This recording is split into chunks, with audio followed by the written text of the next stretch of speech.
Hey everyone, welcome to the Game Informer Show, a weekly podcast covering the video game industry. Join us each and every Thursday for a discussion on the latest gaming news, reviews, and exclusive reveals with Game Informer staff and special guests from around the industry. I am your host, Marcus Stewart.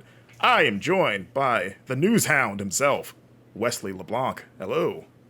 Hello. I'm COVID-free this week. Let's go. Hell yeah. Woo. Appreciate you trucking through last week. I was listening to the show, and you sounded like you're really fighting for your life, honestly. I did listen to it back, and I was like, "Oh yeah, he definitely has COVID." You got that COVID I felt decent enough to record, but I sounded like way worse. Yeah. Well, we're glad you sound better this week. You know who else sounds good? You know him, you love him. Our newest hire with his velvety voice, Mr. Eric Van Allen. Hello. Velvety voice. I've never been told that before. No. You got that Velveeta voice. Usually I get told I have a face for radio, so that's a nice little compliment to get every now and then. Yeah. It's like, I like to think some of the hottest people on earth work in radio, honestly. They do. Meet your local radio co-hosts, while it still exists, while radio is still around. Yes, 100%. And we've got a special guest making his first appearance on the Game Informer show, freelancer extraordinaire. You can find his work at Inverse and Rolling Stone, Mr. Hayes Madsen. How are you? Hello, I'm good. Thank you for having me. Absolute pleasure, honestly. Absolutely. What are your thoughts about the state of appearance in radio? Do you think? No, I think we've hit a new high in terms of attractiveness. And where would you rank each of us on that list? Just putting you on the spot right away. No. I thought you were just going to say, like, what are your thoughts? I listen just in to general. What are your thoughts? What are you thinking this moment? Radio. I listen to local radio a lot, and I agree that hot people are on the radio. Honestly. Yeah, we're talking about the Cuba Gooding Jr. movie, Radio, actually. Oh, okay. Yeah. Classic. Yeah. 2003's finest. I think it was that year. But yes, we've got a big show today. We're going to be talking with Hayes and Wesley about Phantom Blade Zero. You guys took a trip all the way to China, which is still pretty wild, to go play the game. You guys got to go to like a cool-ass event. Wesley, and I think, Hayes, you were there for this too. You guys went to the Great Wall of China, and nothing went wrong, it sounded like. It was just a completely smooth journey to one of the literal world wonders, so we're excited to hear all about that. I'm going to be talking about a cool little game I played recently called And Roger, and then we're going to round out the show with us going down our most anticipated games of 2025, the remainder of the year, starting pretty much from now throughout December. We got our handy-dandy release calendar up, which you can find on GameInformer.com, and we're just going to be shouting out some stuff that we're personally excited about and maybe what we think you guys should maybe keep an eye on.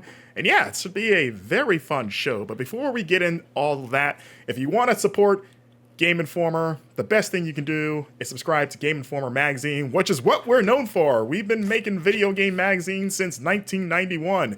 If you're watching the video version right now, you can see Wesley and Eric holding up our 2 issues that we put out since Game Informer came back. We got the Borderlands 4 issue. We've got our latest issue, which is for Vampire the Masquerade Bloodlines 2. As we've said over and over, this isn't the Game Informer magazine of your grandpa or your dad. This is brand new, better paper. It's bigger. The covers are glossier. You can hug it like it's your own child, much like Wesley is doing. And look at this. Look at the beautiful artwork inside. It's an amazing piece of print that we put together, 10 issues a year. And if you would like to have those issues delivered to your door, you can go on GameInformer.com/subscribe.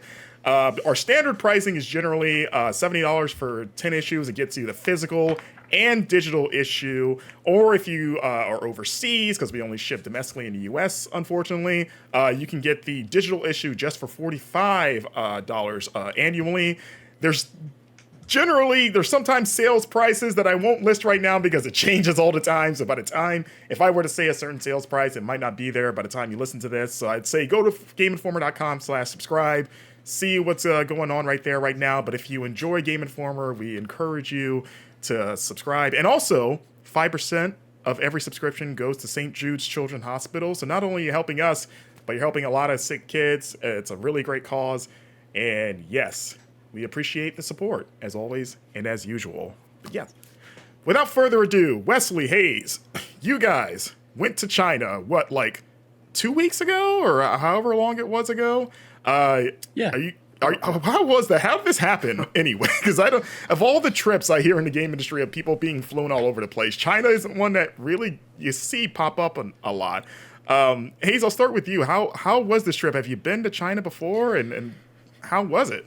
No, I've never been to China, and before then, I'd actually never been outside of the United States. So this is my first international trip, and it's a big international trip to take. We'll talk about it more, but it was fascinating, honestly. We spent a lot of time in Beijing and then a couple days in Shanghai, two very different cities.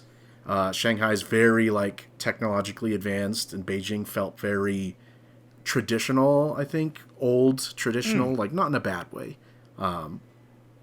But food was phenomenal, probably some of the best food I've had in my life. Since I've gotten back, I've told everyone that I don't think I can have Chinese food for a couple months because I'm just going to be extremely disappointed by whatever I eat. We went to the Great Wall. We saw the Bund in Shanghai. We went to Phantom Blade's mocap studio. I was absolutely one of the most fascinating behind the scenes looks I've ever had in a game. Yeah, and that's why you guys were there primarily, was to go to a big event hosted by, is it S Games, the developer of a Phantom Blade Zero? They had this gigantic, thousands of people showed up at this. I think Wesley, in your preview, because you have a big preview and a travel log in our upcoming issue of the magazine, talking about this. It looked like it was in a big steel mill or something where they hosted Yeah, it was it's a blast. It's called furnace. Shogeng Park.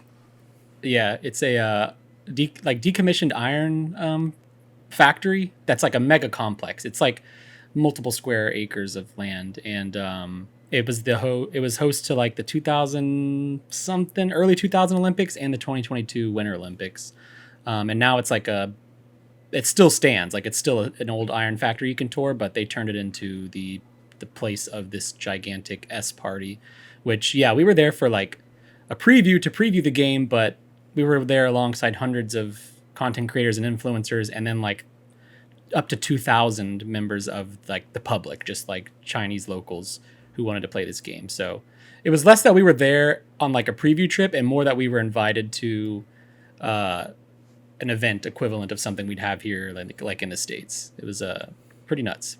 Yeah, and I'm curious about what you guys played, because I played the game last year at Gamescom, and it was about, I think, an hour demo.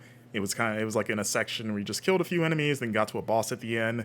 I couldn't tell you much about just the environment, because it was kind of just it didn't stand out. Not that it was bad. It was just oh, you're in a Chinese environment and you're fighting through a temple, and the thing that I took away the most was just how good the combat felt and how great the animation was. How was the demo? Did you guys enjoy the game? I'll let you go first. You want to take it, Hayes? Yeah, oh, sure. So the demo you played, I played that at GDC. This demo, if you saw the Year of the Snake trailer, which has the disciple boss where you're fighting 7 different disciples, that's what this demo is, but it's the entire level leading up to that boss. Which apparently this level is a side area in the game. They've said that multiple times, that this is completely a side area and optional and all that. But you got more of a sense with this demo of the structure of the game. We've seen the combat a few times, but here we got to see kind of the level design, which is very inspired by Dark Souls. It's Souls-like level design kind of grafted onto a high-intensity Devil May Cry kind of combat system. So it's not a Souls-like, but it has Souls-like elements to it. Yeah, I think that's an important distinction, because I think a lot of the trailers gave the impression of a Souls-like, and when I played it at Gamescom, I was like, oh, no, this is much closer to a regular stylish action game. Mm-hmm. Yeah, they're actively, he's the director, Soulframe, who me and Hayes both talked to, which that's his name. That's what he goes by, Soulframe, which his is legal name, so badass. Soulframe Leon is his full name.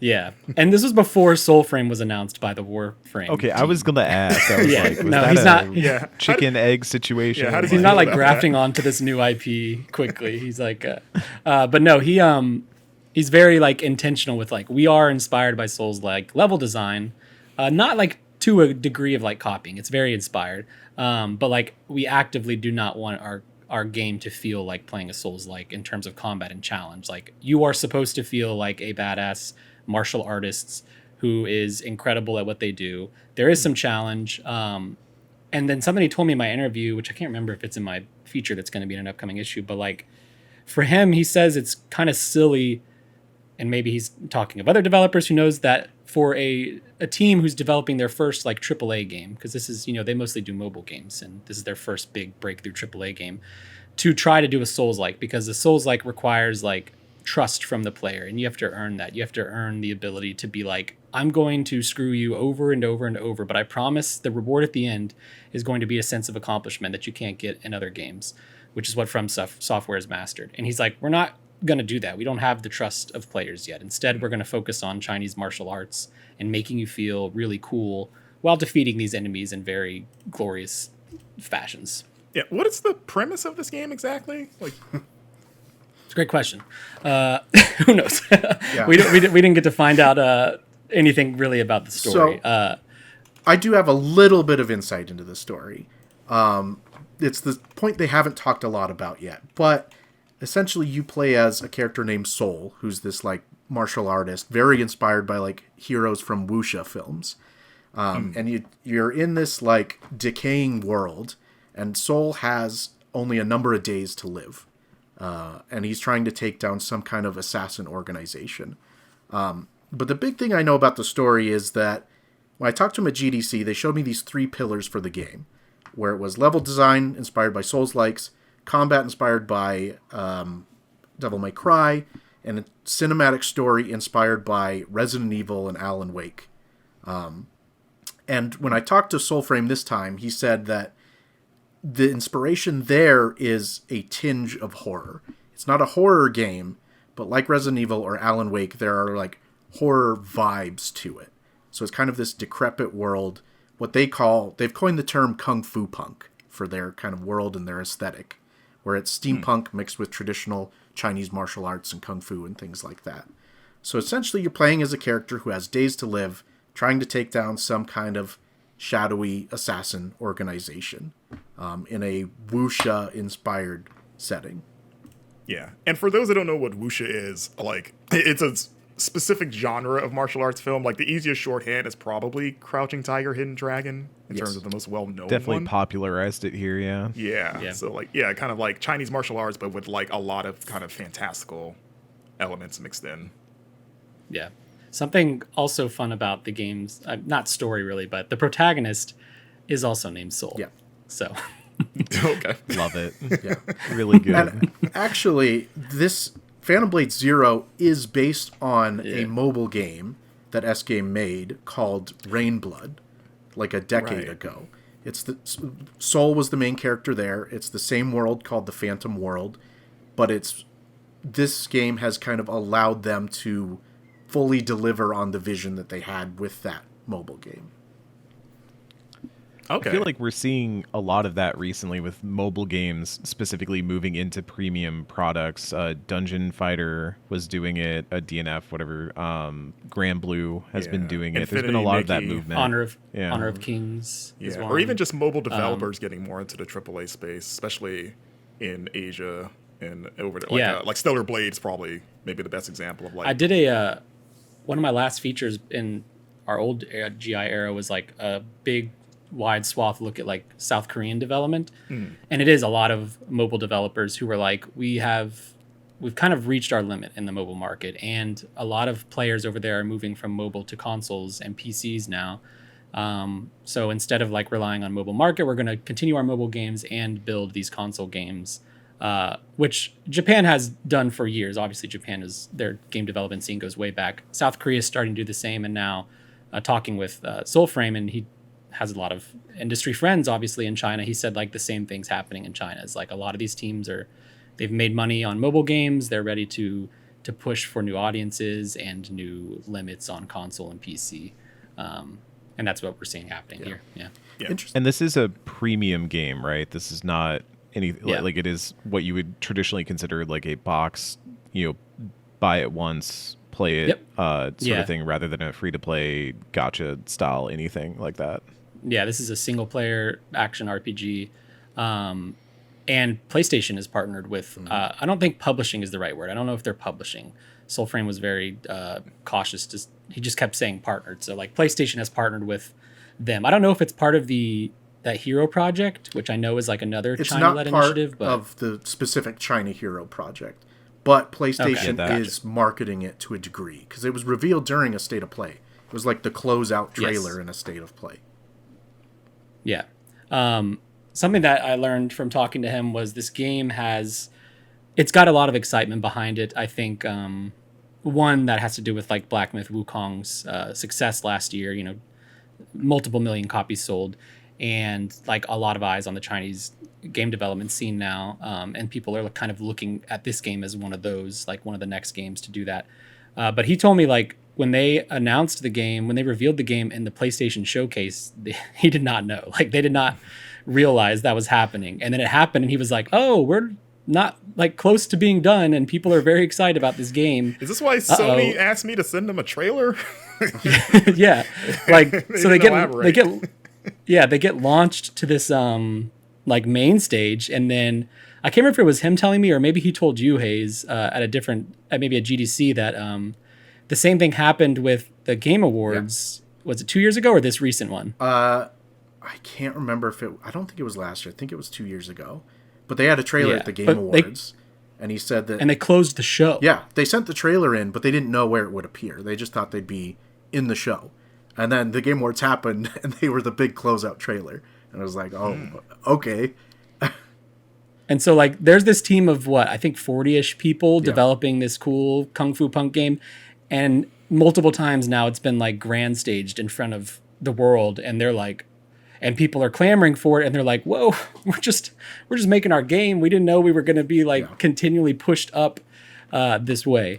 That said, though, good on this team because like they're rising to the occasion. Well, at least what I've played so far, I am really, really, really stoked about this game. It's easily one of my most anticipated for next year, even though they haven't said when it's coming out. I definitely don't think it's coming out this year. It's a good action game. Yeah, I also I want to touch on the animation because that's something that was a big sticking point in some of your writings. And even when I played it last year, that was something I was like, this looks so fluid. And I don't know if I automatically assumed it was mocap, but it was like apparently they actually got a bunch of like legitimate like martial artists in the mocap studio to capture all the movements for the characters. And you got to do a bit of that too? Because you yourself are also a Chinese martial artist. I don't know if people know that about as a Chinese martial artist. We went to Shanghai and we went to their mocap studio. And they had like 10 or 11 men and women who were just like these incredible martial artists, like doing stuff. They had like the harnesses all the way to the ceilings and like the things around their waist where they could spin in the air. They're doing like flips over each other, doing like the paralleling spinning over. It was the coolest thing. They're just having Dragon Ball Z fights. Literally, yeah, exactly. And then we'd see like on the screen it appearing like in game, in like a grayscaled flat environment for development. And basically like everything you see in the game, all the animation, I don't want to say all of it, but I imagine like 99% of it is mocapped to a degree where like, oh, if Soul's performing this move, somebody performed that on a soundstage. Those enemies jumping off that horse and doing a flip in the air or whatever, somebody performed that on a soundstage. And like you said, what you get is this incredibly fluid, sick-looking animation that seems like I think it's like I don't want to say new frontier, but like it's somewhere the action genre could go because it really does add this whole new level of authenticity where you're like, wow, like especially knowing what I saw in game, people performed. It just adds this crazy level of immersion where it's like, yo, this is real. Like people did this, and I'm doing it now. This is so sick. And they've been doing it for years too. They've been mocapping for years. Their action director is named Master Yang, and he's a master in Kung Fu. He went to school in China for Kung Fu. And I was told that they've been, obviously, I don't know to what degree, but mocap work started in 2018. So they've been doing it for a long time. And like Wesley said, every action in this game is mocapped. Even like certain enemies, like flying enemies, that's mocapped with a base, and holes are kind of filled in with animation where it needs to be. Especially in fights like the Disciple fight where you have 7 different characters. And it's hard to mocap 7 different people. So if you have characters rolling around or going in front of each other, things might get blocked off. So it's all mocapped, but then there's animation layered in to kind of smooth it over and fill in the gaps. And Master Yang is... Oh, go ahead. You finish your thought. I was just going to say, Master Yang, like, he is working these men and women. We had to go through, like, this little... He taught us, like, the 5 base moves of Chinese Kung Fu, like the 5 poses. And let me tell you, a bunch of, like, journalists and press in there doing these. Dude, we were sweating. I was drenched trying to do these moves. And he was not, like... He's, like... Him and his crew were not letting up. They're like... simple stuff. It was, like, the most basic of basic forms. And they're like getting onto us about getting our hands right and all this stuff. And I'm like, yo, I am here for work. I'm not trying to work out right now. I am dying. It's like, are we gonna and you fight? are pushing me. Stop. There were points where it was like, my legs just literally will not move like that. No matter what I do, I it's cannot. Like, are do you training that. me for like a fight at the end of this? Like that's what it was like. Yeah, what's happening here at the end? Yeah, we're gonna fight each other? Like what? It was to eventually get in the mocap wires, which I did, and I was not good at it. And I was so bad at it that I didn't get to try a backflip, which if you were good enough, if you did the like first couple steps correctly, like the Matrix run through the air and stuff, you could eventually move on to try the backflip, but I could not get the Matrix step down. And Hayes there watching too. Master Yang came up to me and he, through the translator, was like, tell him... maybe he can keep working on it, and next time we can try. And I was like, there is no next time. Just tell me I suck, and I'll move on, dude. He's trying to be polite, let you down lightly. Yeah. That's awesome. And I guess to wrap this up, you guys also, because I love hearing about this, the game may not be a Souls-like, but it sounds like you had a Souls-ish experience just trying to get to the Great Wall of China, which is... I'm super jealous of you because that's one of my bucket list places. So I'm jealous, but I'm very happy for you guys that you guys got to go do that. But also, Wes, I'll pass it on to you. It sounds like it was not as easy as maybe it could have been. Well, I'm going to pass on to Hayes because I actually wrote about it in our issue, and I want to save my perspective. I mean, my perspective is basically the same as Hayes. We were together the whole time, but sure. Yeah, take it away. Yeah. It was is a crazy story. So we had like 1 day free in the trip, basically. And we both agreed that like, if I'm going to China, I want to go to the Great Wall. So we bought tour tickets the night before. And then Wesley got a message that morning that was like, oh, the section of the wall you're going to has been closed because of like level red warning for geologic disaster or something. Because there had been flooding in northern China. So we tried to figure out a different section to go to. And the tour guide told us it was closed. And then we had someone call, and they were like, oh, no, this section's open. It's not closed. So we spent the day trying to figure out what section we could go to. And we finally figured out it was open, but ticket sales would close at 4:30. So we got a DD, which is the equivalent of Uber, like an hour and a half trip, basically $15. Everything is incredibly cheap there. And so we got dropped off at the wrong place. We got dropped off at a visitor center that was closed. So we didn't know where to go, and we were trying to figure out. We were asking people. There's a surprising How many language. people were in your party? 4. It was us 2 and 2 other journalists. Us 2, Wes Finlon at Alejandro. PC Gamer, and Alejandro at what's the name of the site? 3D it's, Juegos. a Spanish site. Yes, in Spain. Yeah. This is your RPG party. Yeah. So there's a surprising language barrier in China, as we both found out. Like, very, very few people speak English, but everyone's very nice and willing to try and communicate with you. So we're using, like, translation apps to talk to officers and tourists and try and figure out where we're supposed to go. And there's this taxi driver that overhears us asking people, and he doesn't speak a lick of English, but all of a sudden he's like, come with me, come on. And he just starts waving to us, and he rushes us over urging to us to taxi. get in his vehicle. Yeah. And so, like, we've already bought in. So I think all of us were Yeah. just like, whatever. Was there no let's do it. questioning this whatsoever? Because in my Yeah, mind, every okay. alarm bell goes off in my head. Like literally, if y'all could see our Discord right now, it was like one side of the Discord was like, yeah, let's get in a taxi. And then Marcus and I are like, Yep. what? We're only 90 minutes up into the mountains. It was a and we real have no taxi with service, like a and- real taxi With a company. strange man saying, no, come on in. Yeah. But we get in this car, and this is the part. Like, we get in his car, and he speeds off, and he like speeds past these officers at a barrier, and he is like flying through the mountain passes, playing Mario Kart. He is laying on his horn to get people to jump out of the way, like literally making people he's on his jump phone out watching of the way. like.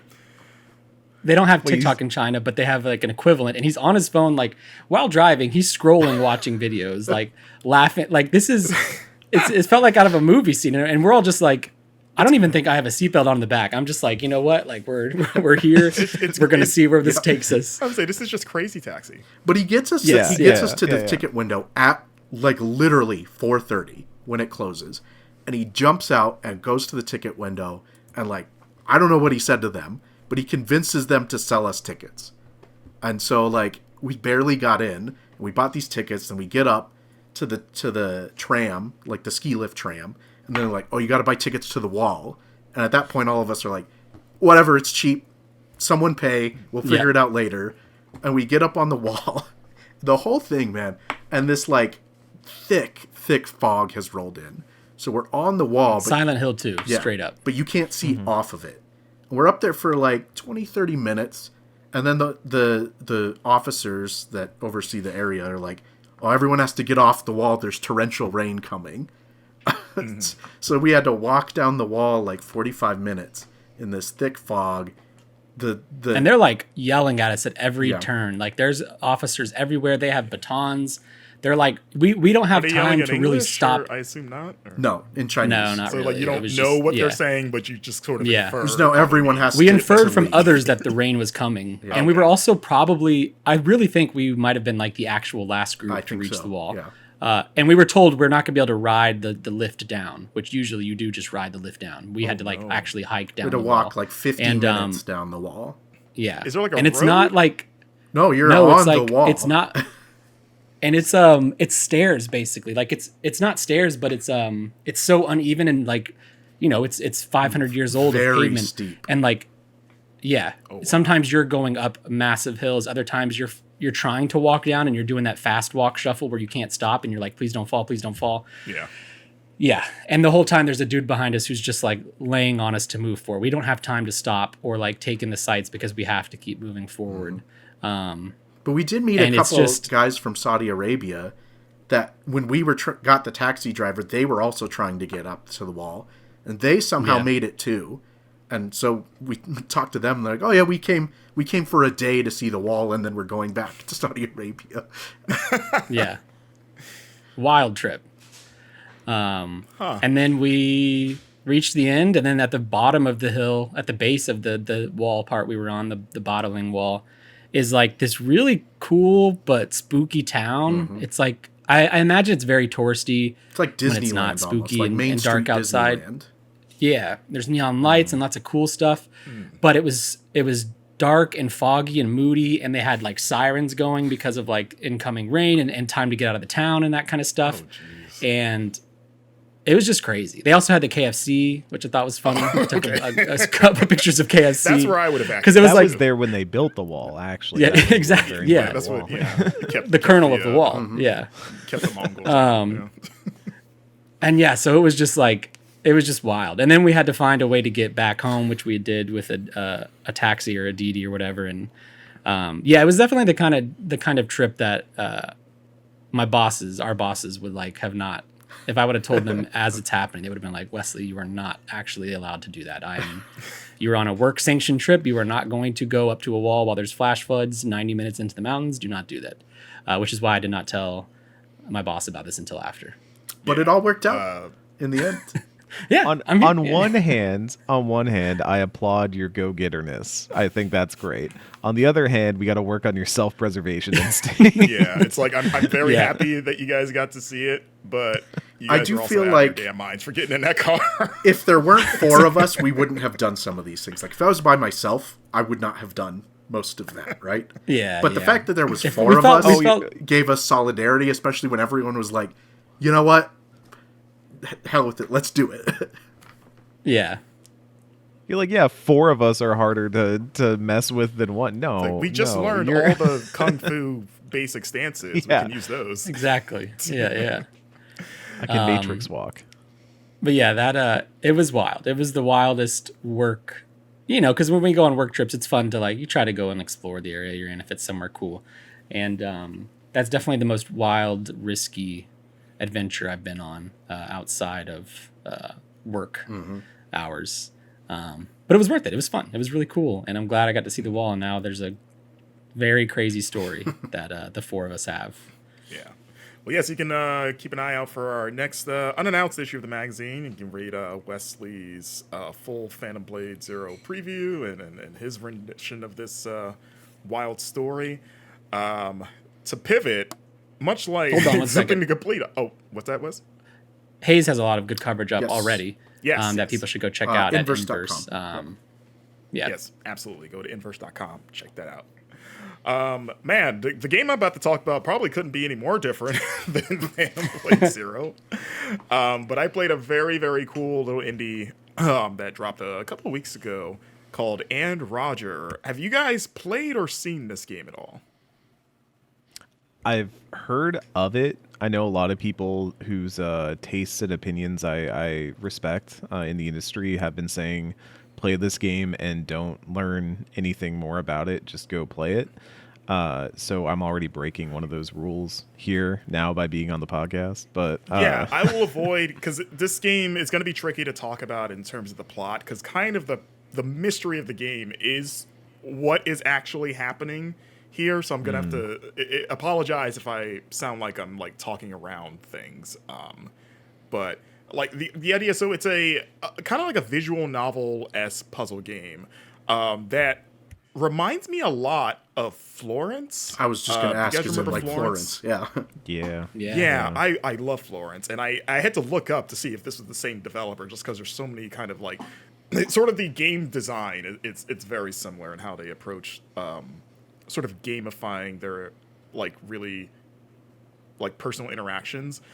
Sort of the base premise I can give without getting into any spoiler territory is that it follows a young woman who is missing her father, and she comes home one night and there is a man in her house that she does not recognize and doesn't know what his deal is, and the guy is being very insistent that they know each other, and there's some like sinister overtone, like what is happening here? Why does this guy act like he knows me? I've never seen him, and things sort of go from there.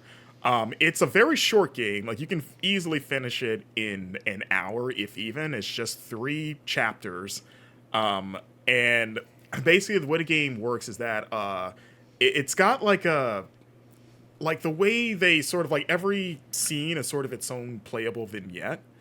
And what I like about the game a lot, excluding the story stuff, is how they sort of take actions like walking around or sneaking or even just like conversations and find really neat and kind of bespoke mini games to play to accomplish these things.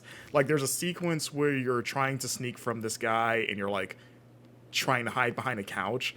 And like I said, it's pretty much like a point and click game. Where it's like, okay, here's some footsteps on the ground. If you click the footsteps, you'll move forward, but you're also trying to hide from like his gaze. So you kind of have the time, like, okay, if I click these footsteps, I'll move like a certain amount, and if he sees me, then it's game over. Or there's like what the game is really big on is sort of like clicking and dragging things in really neat ways. Like there'll be like a little button that appears a lot, and it'll be like, hey, just drag this button, and then by dragging this button in a bunch of wacky ways, maybe you'll sort of like have a conversation with someone, and based on sort of the path that the node takes, it's sort of exemplifying maybe the tone of the conversation. So if it's like a very like maybe like tumultuous talk, the path that the line takes reflects that, because it starts to get a little bit more jagged or wacky, and it's just sort of like in your mind you're like, oh, okay, like because there's no spoken dialogue in this game at all, so it's all about just using the gameplay to sort of give you an idea of like, I think I know sort of contextually what the emotion or tone is in this scene. And there are like, you know, word bubbles, but there's just no voices. And the Florence comparison, because Florence did that a lot, and one of the things I like about the game was like, oh, like how do we sort of sell like, oh, these two are having a conversation, but it's very awkward, where there's like that cool mini game where you're trying to drag the word bubbles into the little slots, and at first it can't fit because it's supposed to be like, oh, it's awkward, they don't know what to say to each other, but then as they get easy with each other, the word bubbles start fitting in.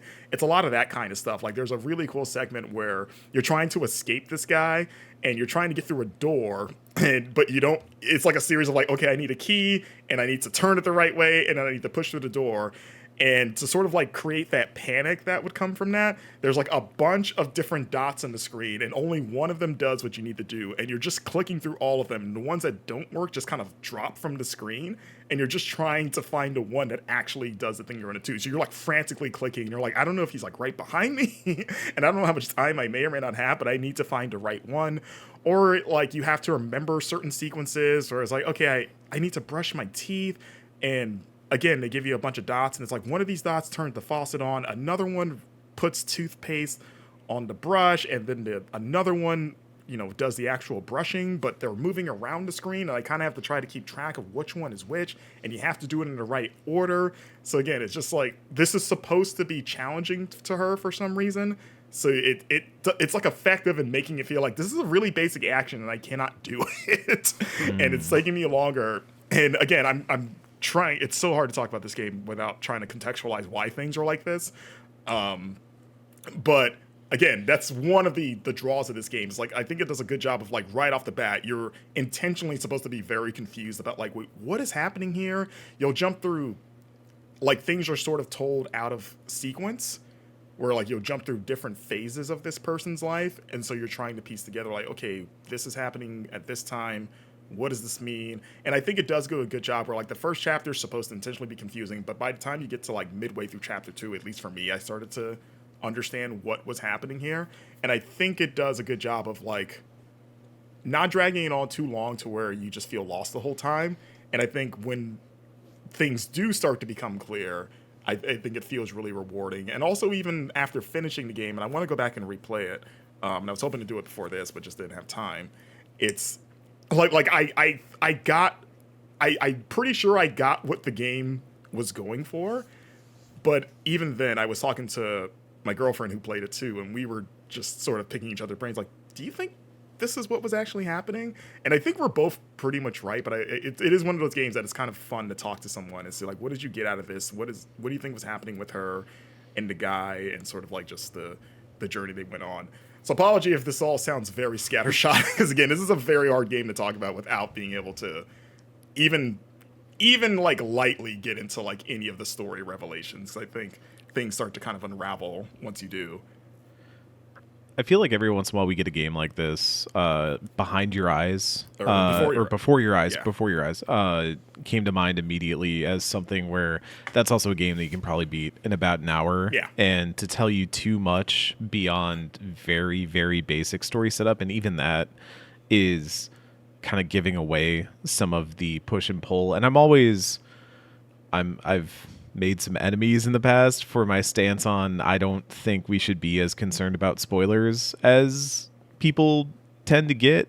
But in this case, it's not necessarily a spoiler so much as like the actual journey that you go on. It's important to enter it with an open mind and to enter it with just kind of like being presented with what's in front of you. The way that you crack a book for the first time, maybe you don't read the back cover and you can just kind of let the story take you from there. I think especially with a short game like this, that can be really powerful and impactful. I've really found that with story games, Florence, Before Your Eyes, There was another one I played recently that was also really, really good. That was a short story-based game, and it's killing me that I can't remember it. But even something that I would consider like medium short, like What Remains of Edith Finch. Sure. Those can be really powerful sequences and really powerful little games. So immediately sounds interesting. I feel like Venba's another one of those. Venba, that might have been Couple-hour Yeah. games. Even something like Journey kind of falls into that, right? Where like it's hard to properly describe the experience of playing Journey without actually playing it. And I think it also depends on like everyone's reaction to it will be different. So sort of like what I take away from it might be different than what you guys might take away from it, just because I interpreted like maybe a mini game or a certain conversation a certain way, which will paint it in a completely different light. So even like sharing what I would think about it might not be indicative of maybe what is actually going for. But yeah, like I said, I think, like I said, this is one of those games where I think going into it relatively blind is better. Even the Steam description doesn't really say much about it. Like it doesn't delve much beyond what I just said. By design. Is it only on Steam? So it's only on Steam and Switch. I played it on Switch. Oh, Switch. Okay, cool. It's very Nice. much a point and clicking. Like you primarily have a cursor, and then occasionally sometimes you'll hit the buttons. Yeah, we got mouse controls. No, not on Switch 2. It's only on Switch 1. Like it is a Switch 1 native okay. game. So I played it on Switch 2, and I had that thought of like, oh, but I tried it, it didn't work. So I'd say like, ideally, I guess you want to play this with a mouse, but it's totally fine just using the joystick to move the cursor around. It also does some fun fourth wall breaking stuff where, again, I need to play it again to see if there's anything to this, but like a lot of the chapters or all 3 chapters start with you going through what would normally be basic menu setup for a game of like, hey, change the lighting, make sure the symbol is barely visible, or hey, are you sure you want to use this language? Do you want to turn the volume up? And they mess with that in a lot of really cool ways that, again, I'm like, why are we doing this? And yeah, that's like cool. When you first do it initially, I was like, okay, like this is legit. And then things don't behave the way that you think they should. That is an all-time thing to do in a video game. IMO, Paranorma Site. Exactly, if you never played it, yeah. That's got some really good stuff in that department. Man, you're selling me on this game. It's cool. I think like I say, it's only like $5 too. Like it's pretty cheap. Oh, awesome. Yeah. So yeah, was it Inscription that looked at your files on your computer and like used images to like for something? Or am I thinking of a different game? It maybe would have been. I mean, that's Daniel Mullins, if I remember. Yeah, it sounds you have very to go into your and like Pony Island did stuff like that for sure. Yeah. I know Doki Doki Literature Club also did that on the PC version. Like you had to go into your save file, like your actual file folder to do a thing. The Hex cool. from Daniel Mullins did that as well. Mm-hmm. Yeah. So cool. I love when games do that. Yeah, it's cool. I want to play it again. I would like to write a review for it if I have time, but I would just, so TBD on that. But yeah, and Roger, it's out now. Like I said, Switch 1 specifically, and How much Steam, was it? Like $4.99. Oh, perfect. Yeah, like love I that. said, That's perfect. I looked it up during that. It's from Teary Hand Studio, who I'd not Yes, heard of me neither. before. I think they have one other game that they made before this, called shout In outs His to them. Time from 2023. Not familiar with it, but That sounds familiar. does. I feel like I might have Yeah. gotten press releases or something about it, but it's also published under Kodansha, which is really interesting. I forgot that they were doing some publishing, so that's neat. yeah. Alrighty, from a game that has already come out to the games on the horizon, we're jumping to the section of the show where we're going to run down the release calendar for the rest of the year and shout out our most anticipated games yet to come. I believe we're just sticking within the calendar 2025 year, which, there's plenty of stuff. I love this because I love looking ahead because, one, there's so many cool stuff coming out, and also it reminds me of how quickly this year feels like it's gone by already, where it's like, oh, we're already in mid-August, like we're already over halfway through this year, which might be good depending on how you feel. Before we the year so before far. we jump into that, I want to pop quiz. I don't know what to say for everybody. I want to know what like your two biggest backlog games are right now. Before we look ahead, what games are haunting you? For me, it is Death Stranding 2, which I need to play still, and probably Donkey Kong Bonanza, even though that just came out. But I can already tell that it's going to be a minute before I get back to it. So are these games we have not started at all, or stuff that we have started but haven't finished? Started but have been put on the back burner, games you haven't started, whatever, the games that are haunting you when you think about games coming up and games you still need to finish. And from this year specifically. Yes. Yeah. This year. So we go my full backlog. I got some. I was going to say. My number one with a bullet is Kingdom Come Deliverance 2. That's the one I really need to sit down and play, because I know, like, Wesley, you scored like a 9.5, right? That game is incredible, and it's going to go, I don't know if it's not like a sleeper hit this year, but I can tell that a lot of people didn't get around to it because it is truly an incredible, like, actual role-playing game that I thoroughly loved. Yeah, like, it's one that's going to come up game of the year, so it's like I need to absolutely get to that, and also it just sounds cool. And then the other one, I guess, is I'm slowly chipping my way through it, but it's been so hard because I've just been busy with either work games or just life stuff, but I'm crawling through Clair Obscure Expedition 33, which is the other, like, GOTY contender. Like, I am, if you want to know where I'm at, like, I only have 4 party members, and I only recently got the 4th one. Ooh. You got a while. You got a lot of game going. Yeah. I mean, it's not that long of a game, though, so, like, that's definitely way more doable. Kingdom Come is, like, at minimum 65 hours, I'd say. Yeah. Clair Obscure, you can roll on, like, 30 hours just mainlining, probably. Okay. What about you, Hayes? Kingdom Come is definitely the big one for me. Partially because I'm, like, the big RPG guy, you know, and that's, like, the one RPG of the year I haven't played. But I also never beat the original, and I stubbornly feel like I have to beat the original before I play the second one. No, I know I don't need to. Don't do it. Kyle is going to crash through your wall like the Kool-Aid Man to yell at you and say, play the new fun thing. The other one for me is South of Midnight, which I know isn't that long. It's just like, it's the game that I keep thinking every time I get through a review, I'll play it. And then I get another review, and I just don't have time. Yeah. I think I literally said this last week, but South of Midnight is like my game of the year so far with the bullet. And I'm on a current South of Midnight kick because I finally just watched Sinners, which is, you know, same vibe. And now I'm reading Ring Shout, which is another same vibe book. Fantastic so far. I just love, like, South Americana, like, literature like that. Like, black literature is so good. And South of Midnight really it's a treat. Yeah, good game. At least that one's, like I said, it's manageable. Like, it's like 12 to 15 hours or so. Yeah, I think I'm going to try after I get through the August rush of reviews. I'll try and chip at that one. Okay. What about you, Eric? I think for me, this first answer feels a little bit like cheating because it is an old game that has been on my backlog forever that just got an HD version, but Bravely Default. I would like to actually finish that one out. I've always heard really good things about it from people who love RPGs, love job systems and all that. So I am one of those people. So you're playing the Switch 2 remaster? Yes. Yeah, the Bravely Default Flying Fairy HD, whatever it's called. You nailed it. It's something. I figured there might have been like a remastered or maybe like a storybook edition somewhere in there. I don't know. But it's really good so far. I really enjoyed it, and it just keeps being that game that I play for a bit and then new game comes up and I disappear and then I have to come back. And thankfully it has some pretty good mechanics for getting back into the game, but I always kind of have to refresh myself on everything I was doing and get back in.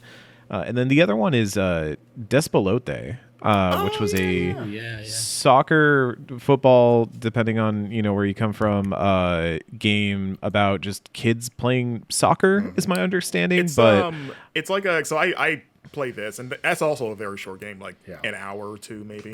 But yeah, it's like set in Ecuador during I think like 2001, and it's like, I guess during that year, that was like Ecuador had like a crazy run in the World Cup that kind of like ignited the country of like, oh my God, this is the best we've ever done. And it just became this cultural moment.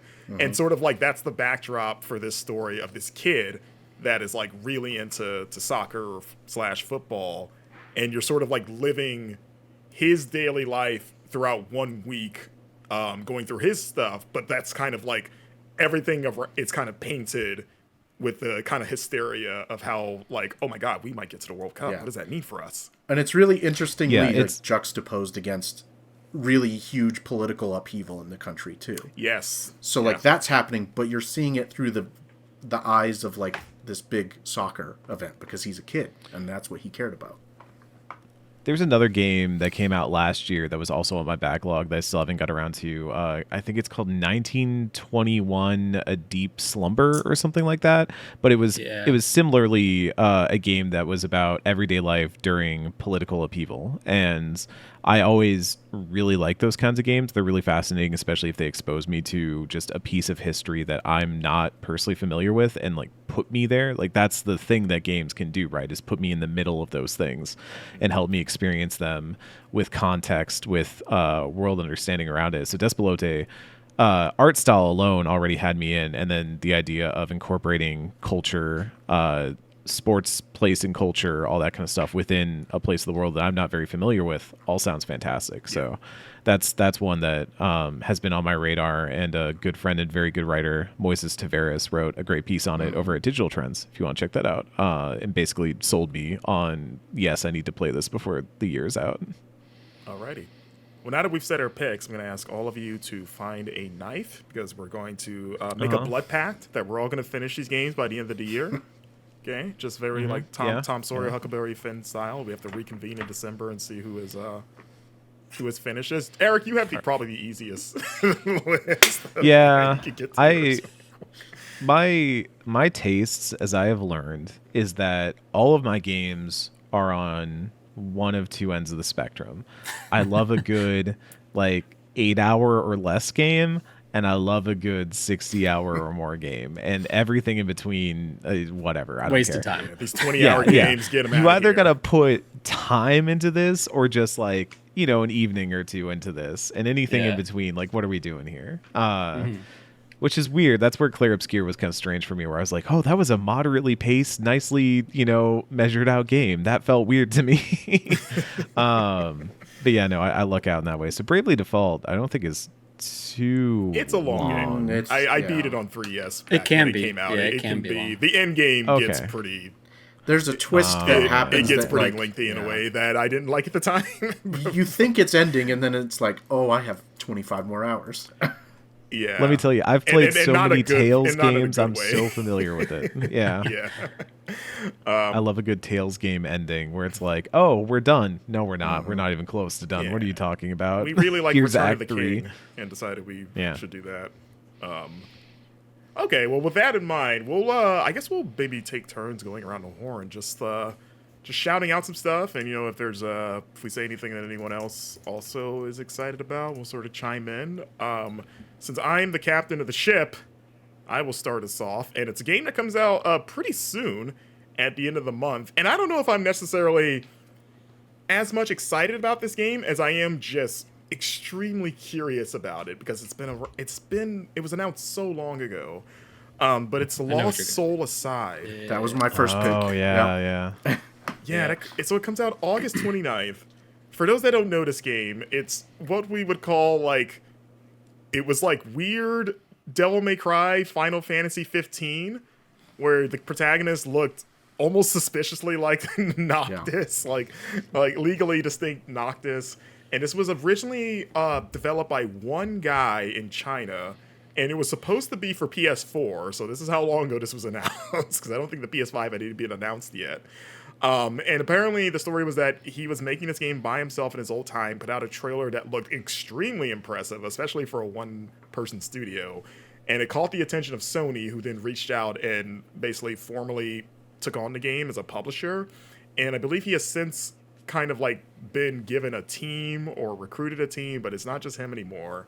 And it was one of those games where you would hear about it once in a while with a new trailer, and then it would disappear for like a couple of years, and you'd be like, whatever happened to that game? And then out of nowhere, it would resurface with a new trailer, and you're like, man, look how fast-paced this action is, and this guy has like a weird floating like crystal dragon buddy that helps him out in combat. I still don't know what is actually happening story-wise. But as a stylish action sicko, I'm like, yeah, this is the stuff I like. This looks cool. Hope I've it comes out. actually followed this game very closely over the years, and funny enough, it was directly inspired by the trailers for Final Fantasy 15. Because I remember following the developer Yang Bing when he announced it, and he said, like, I watched the trailers for Final Fantasy 15 and I wanted to make a game. And so that was kind of the basis for it. And then he got signed on to the China Hero Project and founded Ulta Zero Games, and I'm fascinated to see what that game even is, because it's very Final Fantasy inspired and very Devil May Cry inspired. Yeah, it was supposed to come out earlier this year, but it got one last delay into its current date of August 29th. So it's like, I like to think it's close enough now where it can't possibly be delayed again, but stranger things have happened. But yeah, I just want to see what is this? Like, is it good? Will the years of development kind of show? Will it feel like a game from its time? Or will it will it push the genre forward in any interesting ways? But yeah, that's my first one. How about you, Wes? I'm gonna go with Final Fantasy Tactics, the Evilist Chronicles. It's Tactics. It's you know and love it. It's a beloved game, and I'm very excited for Square to finally be doing something with it. I fall on the side where it's not like exactly what I wanted necessarily. Do you want a full remake? Yeah, I actually kind of wanted an HD 2D remake, which is like, old news at this point. It's every game Square Enix makes, I want an HD 2D remake of. And I'm not like super sold on the like visual changes necessarily, but there is you could still play like the old classic way.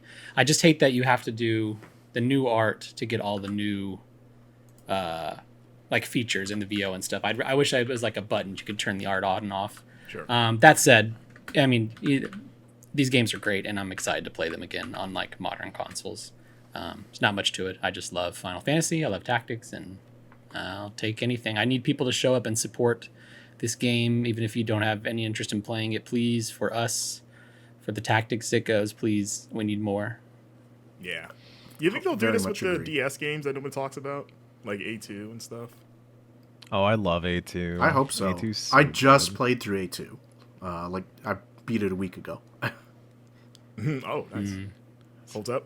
They won't. They probably won't. I hope so. But I would like it. They did say in my interview, the director said, My Hero, he said that they want to make more Tactics games, and they think it's viable, but it'll largely depend on how this remaster does and enthusiasm behind it. Will this game reach Square Enix sales expectations? Exactly, yeah. Which They have to prove always to totally normal. Let's just Always say, I totally guess we're normal. not getting one then, I guess.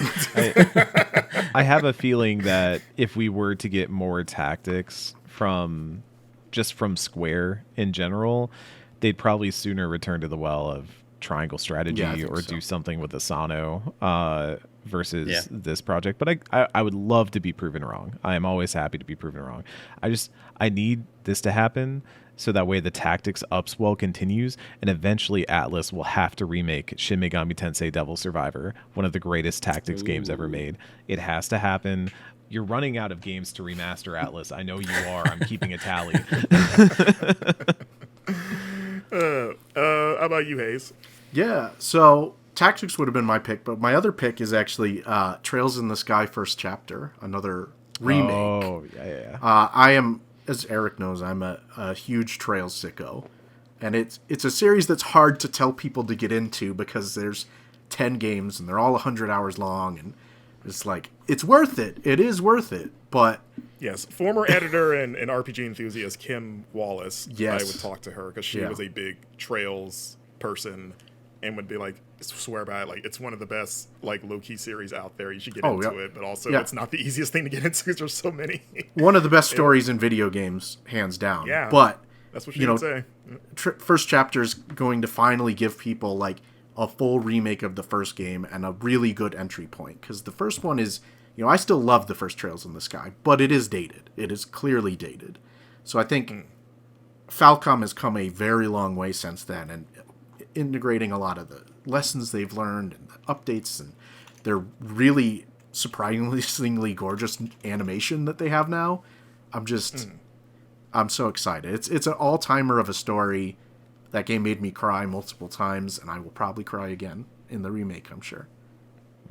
Okay. So this is the safe. Like, I can, if I want to get into the series. This is where you start. This is the place. There is now a definitive, How many games? This is it. You play this game. How many games after this remake do I need to play to be caught up? Oh my gosh. There's two.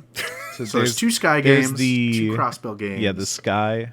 Well, no, there's 3 Sky games, right? It's FC, SC, and third. Well, yeah, chapter, I'm saying right? after this game. Yeah. Oh, after that. Oh, yeah. So 3 in the Sky chapter, 2 in the Crossbell, 4 in Cold Steel. So I got Sky, 2 in Crossbell. and then there's I got Reverie. Steel. So we're at 9, 10. And then there's the 2 Daybreak games. Yeah. Yeah, 12. So if you want to be updated Daybreak, for back Trails in. Through the Horizon when it comes out in January, you need to play 12 games. That's that Tencent one that looks like Forbidden West. That's the one it's currently That took being me a sued by second, Sony. but I got there. I got there. So it's Legend. it- I've always wondered this because it's the same developer. Legend of Heroes. That's its own thing, right? Yes. That's Yes. not okay. They don't intersect with each other at all or anything like that. That's its own. Legend of Heroes is like the franchise, and Trails is the sub-series. It's Persona. I was like, It's is it what the Shin happened with Megami Persona. Tensei Exactly, Persona thing? Okay. Yeah, Got it. yeah. Oh, I see. Okay. But- well, I'm which going is to place weird that in my 'cause I- backlog right next To to be Yakuza. quite honest, none of the games before Trails are really that worth playing. So Oh, some of the old They're Legend okay. of Heroes are kind They're of very novel. generic They're RPGs. interesting. Like Yeah. they show their age, but there's something yeah, to be found. I do wish they would like update them in some way because they had awful localizations. Yeah. That's the one problem. We'll wait for another big remake before we get to those.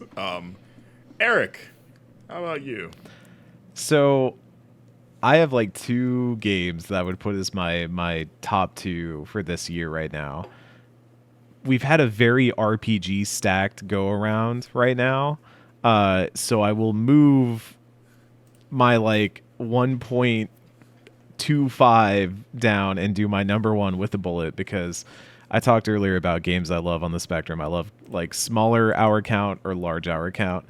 And I'm not sure there are many games I've put more hours into, at least single player wise, more than Slay the Spire. So Slay the Spire 2, which is currently set for an ambiguous 2025 date, if it does come out this year, is going to be my number 1 with the bullet. I love the first Slay the Spire. I think it is the best deck builder out there. I think if you want to understand deck builders, roguelikes, just the design space in general, Slay the Spire is a foundational text in that regard. And the idea of doing a sequel, I imagine, is daunting for the team at Megacrit, but I cannot wait to see what they do with it. I think there's so much space to explore that has been explored already by fan mods and additions to the game. The addition of the Watcher and stuff like that, but I love Slay the Spire. I don't think there's many other games out there that can match it, and there's so many games that have tried to do what Slay the Spire does and just end up showing how masterful Slay the Spire is as a game. It's hard to like talk it up because it's ultimately just you're climbing a tower, you're fighting enemies, you're making choices on a branching path, but the simplicity begets the like just depth of how much you can do, how challenging it can be, how much it makes you think about all the decisions you're making and the build crafting you're doing on the fly. It's a wonderful game. So yeah, I want Slay the Spire 2 to come out and just wreck me, just mess me up and just ruin all future plans. Okay. I guess for my next one, man, this is tough because I'm like scrolling down some. You know what? I'm going to go with Mortal Kombat Legacy Collection. Oh, I'm a good one. huge That's a Mortal good one. Kombat fan. It's my favorite fighting game series, and it's one of my favorite franchises just in general. I've been playing it literally since the first game hit arcades, and I've played all of them, even the crappy spin-off adventure games.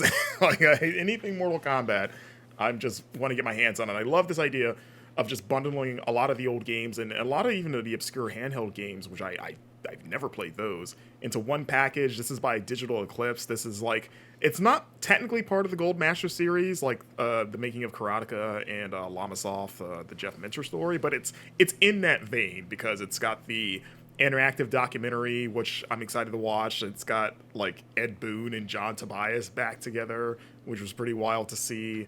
And then talking to some of the live action actors from like the first 3 Mortal Kombat games and just going through the history of the series. But it's bundling MK 1 through 4, multiple versions of them, from the arcade versions to like, you know, Super Nintendo, Genesis, PS1, 64. Most recently they announced that MK Trilogy, which is might be my favorite 2D Mortal Kombat from that era. To me, it's the best version of 3. And it was probably my peak of like fandom during at least the 90s, as well as like GBA games, like Deadly Alliance for GBA is in there, which is crazy.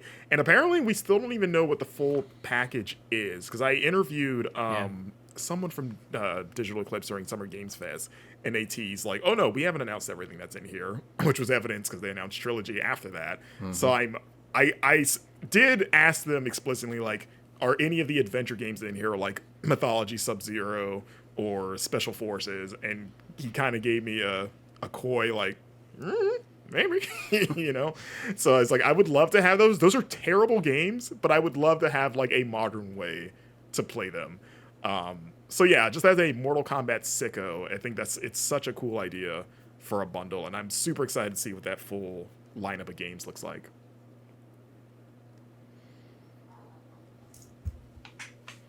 Yeah, is that my turn? Yes. Sorry. I thought the call crashed for 2 seconds. I was like, that's really weird, but well timed. Speaking of crashes, my next most anticipated game is Garfield Kart 2 All You Can Drift. I'm sorry, what? I'm not excited. I like how polite everyone was when they didn't immediately like crap on you. They were like, well, this must mean something to him. We'll let him talk. I know. I was like, I could probably go into this and they'll take it. If you have some emotional connection to Garfield, I'd buy it. I'm a big Garfield guy. No, I'm actually going to go with a game that I bet has a lot of people have not heard of, which is great because I want to inform people of it. We are game informers. It's called Blood Thief. Yes. I have a write-up on it on an upcoming feature because I spoke to the dev behind it, and it is my favorite game of the recent Steam Next Fest back in June. It is a PS1-esque like neon white type game. I don't know what you want to call those, but like the first person ultra fast, ultra kill like runner type games. But it's set in like dungeons and medieval. Medieval is the easy way to say it, but for me, the demo takes place on a lot of rooftops, so it was very. It reminded me a lot of Brandon Sanderson's Mistborn series, which tragically does not have any video game about it, and should. It is a hyper-fast first-person game where you just need to advance through anyone that's in front of you. And it's like a one-hit, one-kill type situation. And what that means is every speed run through a level, because it is basically speed running, similar to like Neon White, is actually like a puzzle and finding the optimum route through a level. Whether that's like, kicking this guy and then dive sliding forward so that you can launch up and then teleport to this guy, knife him, and then continue. And the cool thing about it, like the fun twist, is that your health is constantly depleting your blood, which powers your moves as well. So in a very Doom-esque way, you can't like hold back. You need to get in there to survive. You need to like get up in front with the action and kill. And it's just so good. The demo's available on Steam right now. I urge anybody interested in these types of games to try it out. But it's coming later this year, and it is far and away my favorite game I've played on Steam Next Fest, and it's one I'm like continually excited for.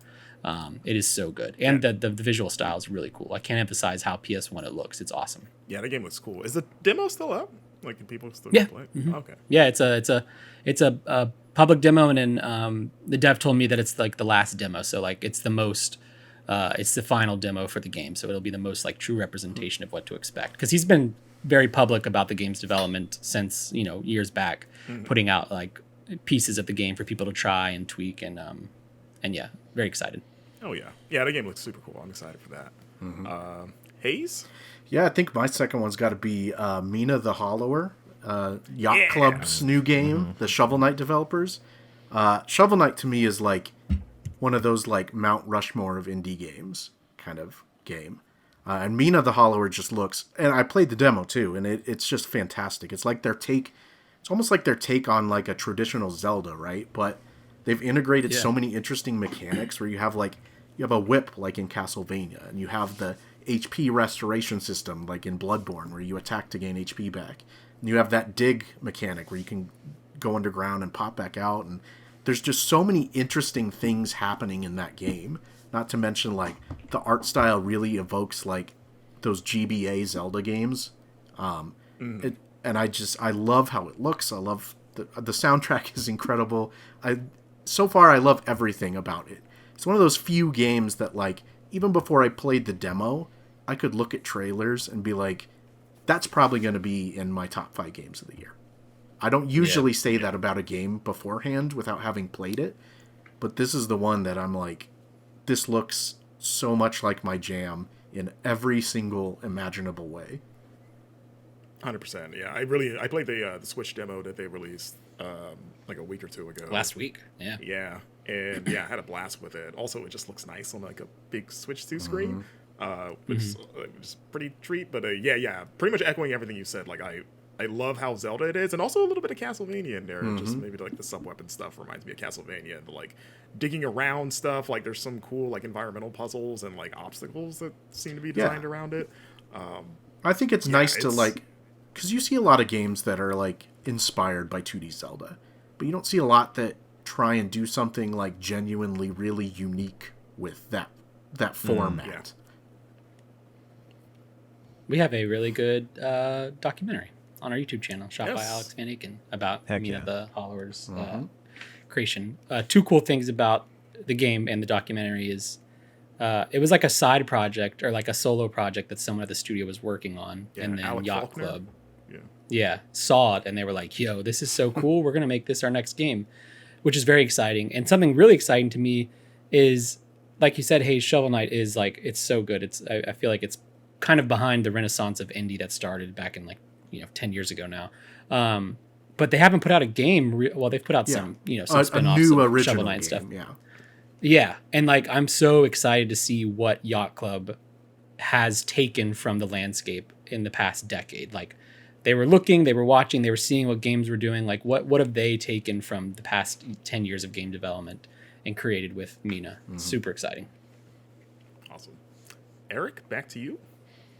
My close runner-up was Octopath Traveler 0. Octopath Traveler 2 is one of the most underrated RPGs of the last 5-10 years, easy. I think anybody who is going like, turn-based is back because Claire Obscure is like, you need to play Octopath. You need to go play Octopath. Trust me on this.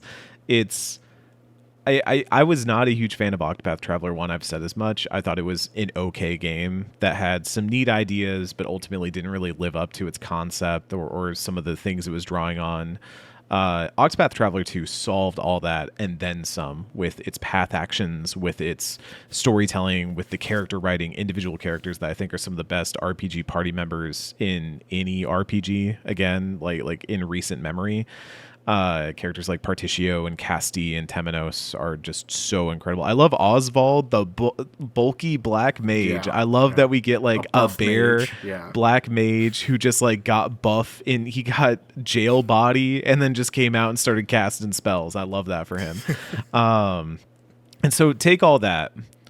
Now you've got Octopath Traveler 0, which seems to be kind of a reconstitution of ideas and stuff from Champions of the Continent, which was the Octopath Traveler mobile game. It seems like Square isn't being super upfront about what is being reused versus what is new, outside of a few new features and mechanics. But it seems like it is repurposing some aspect of that into something new, which I think sets a really cool precedent for Square. I would love to see Nier Reincarnation come back in some way, because that's kind of a really big entry in the Nier series when it comes to the lore, and it being gone sucks. So Champions of the Continent had some really good stories in it too. Yes, yeah. My former colleague and now freelance writer Timothy Momblo has been posting a lot about it because he is also an Octopath sicko and has done a lot of writing about it. So, urge you to check that out. But I just love Octopath Traveler. Like two completely won me. I already love the style of one, and it was some of the other stuff that just didn't hit for me. But with two, it felt like it came into its own, and now Octopath Traveler 0 seems like it's really doing some cool stuff with the concepts and the ideas of Octopath Traveler as a whole. Just a very classic feeling, forward thinking RPG that seems really exciting. And I would almost dovetail this into, this is a 2026 game, but it also then gets me excited for Adventures of Elliot, which seems like it's going to be very good from what little I've played so far. We want to talk about Zelda games that feel like they're evolving and moving forward. Yeah. But that's a 26 game. That's a different story. You also Octopath Traveler 0. Play that demo. You should play the demo. Yeah. It's a cool demo. I think it's interesting with those demos. How do you feel about Zero? Go ahead. What was that? I was just saying, I think it's interesting with those demos that Team Asano does, that every demo they do, they take a bunch of feedback and like directly say like, hey, Yes. we want your Yeah. feedback and we want to use it in the game. Yeah. They've been really good about that. I remember that specifically with Triangle Strategy. There were like specific changes that were made from demo to final game that I think bore out very well. Yeah, Asano's been on top of it lately. Wes, what were you asking? How do you feel about Zero? You make your own protagonist in it, which is, It's interesting. it's an interesting change for Octopath and the storytelling they do. How do you think that's going to fare out? I think this is me assuming, because one of the shots that we see in the trailer for Zero shows a bunch of characters, some of whom look a lot like characters we've seen in Octopath Traveler already, kind of banding together in some big fight. And spoilers, I guess, for some mechanics in Octopath Traveler, sometimes there are big fights that involve the party, like and I think the way that game plays with party size has always been really interesting. The way that you can do kind of different runs, you recruit your characters and put them together in whatever order you want. Theoretically, you could beat the game with just one character if you really wanted to, or you could, go through and get everybody and stuff like that. So I think the ways in which they're doing that, having the created character might not fully realize the whole 8 stories coming together in the way that Octopath Traveler 1 and 2 did, but might open them up to other storytelling avenues, and also might kind of solve problems they would have run into bringing in new stuff from both what they're making now and what they're trying to incorporate from Champions of the Continent. It's probably just something that might make life a little bit easier, and if it does that, then it does that. I think it's cool. I don't really dislike created characters. I think the only thing I run into is when they feel like they're just kind of there as a placeholder for you as a person. Like, we needed some sort of body to put in here, and we didn't design a character or viewpoint or framing around it, so we just have, here's Billy. He's you, essentially. Shout out to Billy. I'm interested to see that. Yeah, who's not Billy? But yeah, Traveler 0, I think, looks really good and is also really soon. I think that was the surprise of that showcase was... Yeah, early December. Yeah, that turned around fast. So I'm looking forward to that. Oh, yeah. As for my next game, I'm going to swing for the fences here. You know what? You love it. It's Metroid Prime 4. I believe. Yeah. I believe it's coming out this year. I don't think it's getting delayed. I know it's a point of contention with our friends over at Giant Bomb, but I'm in the camp that the game is going to come out this year. I don't think it can slip again, honestly, because I don't know what else Nintendo would have for the holiday, which is when I presume it's going to be coming out at this point. Maybe like a September or an October. Well, probably not. Well, I don't know. Nintendo's weird. They surprise us, but like, yeah, it's coming out next month. Surprise. But whenever it comes out, I'm going to play the hell out of it. I love Metroid. I love Metroid Prime. I think Prime 1 particularly, it's one of my favorite games ever, and I think it's like vies for maybe the best Metroid game with Super Metroid for me. Everything I've seen of 4 looks awesome. The like new psychic power stuff looks cool. I want to mess around with the mouse controls. I've not gotten to play it at all. I haven't been on those preview beats for it.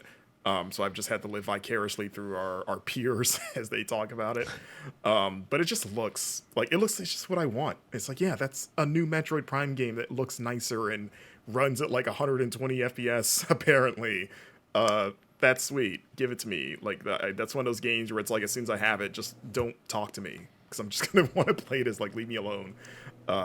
So yes, fingers crossed that we get a date soon. I want it. My next game is kind of a not cop out, but Jurassic World Evolution 3. I'm not actually excited to play it, but my nephew, who is 9, loves these games. They're the first games he like rolled credits on and beat is Jurassic World Evolution 2. Went back and played 1. Loves these games, is so obsessed. Like, it was a big deal when they announced this. Like, I met up with him and we watched the trailer together. He's so excited about dinosaurs. He can name every single dinosaur on screen without even like needing to be told. He's like a dinosaur fiend, and he's somehow really good at Jurassic World Evolution, which are like not easy games, especially for 9-year-olds. I play strategy games and they're complex. Yeah, they're tough. Yeah. And it's really cool. This will be the first, because 2 he played like after the fact. This will be like the first new game where like we get to go and hang out on release day and like play it, and I get to watch him, and I can't wait. I think it's going to be so cool, and it does look pretty cool. I mean, I like dinosaurs. It's hard not to be excited about dinosaurs, frankly. Are you worried at all that your nephew is slowly turning into John Hammond?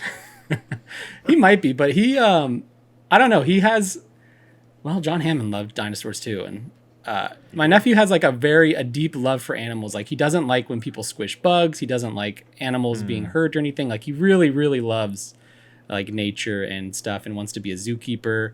And like, so I'm hoping that he stays on the path of the true and not hopefully capitalism doesn't get in there. Well, it's like if he falls into a bunch of money, then that's when you have to. Yes. Yeah. It's like, I can play this game for real now. All right, Hayes, what do you have for your third? Yeah, my third game, strangely, tactics RPG heavy section is Demon School. Oh, you stole it. That was going to be my third game. I'm a huge tactical RPG sicko. But I also think Demon School looks really interesting because I love the social simulation of Persona, right? I don't love that a lot of games have tried to do that and do it really poorly. So one of the things I'm always looking for is when a game tries to do social simulation in a really interesting way. I think my favorite is Fire Emblem Three Houses because it kind of inverts it with you being the professor and you're training your students, and it kind of was like a fun inversion of Persona. And Demon School, I think, looks like it could be kind of like one of those interesting takes on social simulation and school life and stuff like that. And the art style looks impeccable too. I'm hopeful. I'm honestly hopeful that it's going to be like one of the breakout hits of the year. Yeah, I played it at the Mix during SGF, and I really had a good time.